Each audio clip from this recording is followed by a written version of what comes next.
du 21 et du 22 mars 2026. Voici un tirage à 5 cartes. Connectez-vous à votre intuition. Faites votre choix entre une à deux de ces 5 cartes afin de découvrir quelles seront les énergies principales de votre week-end.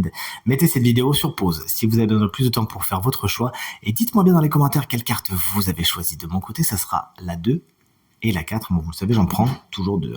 Voici donc la carte numéro 1. Si vous l'avez choisi, on est sur un superbe As d'épée. Ce week-end, vous avez the bonne idée. Vous avez envie d'accomplir quelque chose. Il y a une idée qui ne vous quitte pas.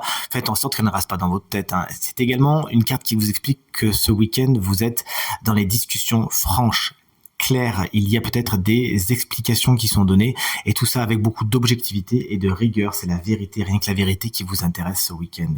Carte numéro 2, si tout comme moi vous l'avez choisie, elle est géniale. On est sur un cadre de bâton qui vous explique que ce week-end vous faites la fête, tout simplement.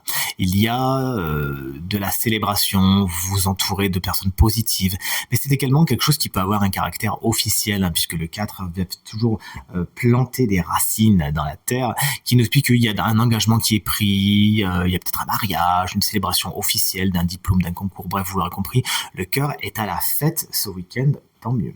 Voici la carte numéro 3, on est sur un 2 de coupe. Il est inversé. Là, la fête est finie, autant vous le dire. C'est une carte qui va nous parler de dissension, de manque d'accord. Donc, généralement, cette carte va nous parler de torchon qui brûle, de séparation ou de négociation qui ne se fait pas. Essayez, quoi qu'il en soit, de faire en sorte que ça se passe de la façon la plus positive et bienveillante possible, avec les deux parties qui savent justement dialoguer. La carte numéro 4, si vous l'avez choisie, tout comme moi, on est sur un 3 de denier qui vous explique que vous savez vous entourer ce week-end et qu'à plusieurs, vous êtes plus fort.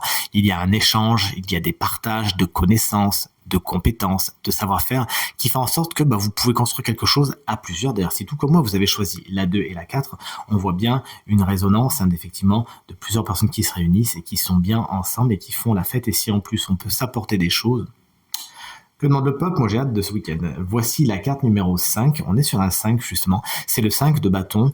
Il est inversé, j'ai envie de vous dire, tant mieux. Car si à l'endroit, il traduit des conflits et des tensions, à l'envers, on est plutôt sur une trêve, voire sur une conciliation, voire une réconciliation, ou sur un arrêt des feux, un cessez-le-feu.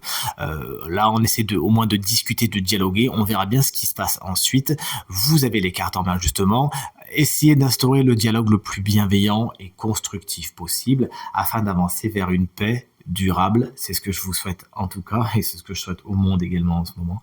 Je vous souhaite un super week-end et je vous dis à très vite pour le tirage de la semaine. Salut!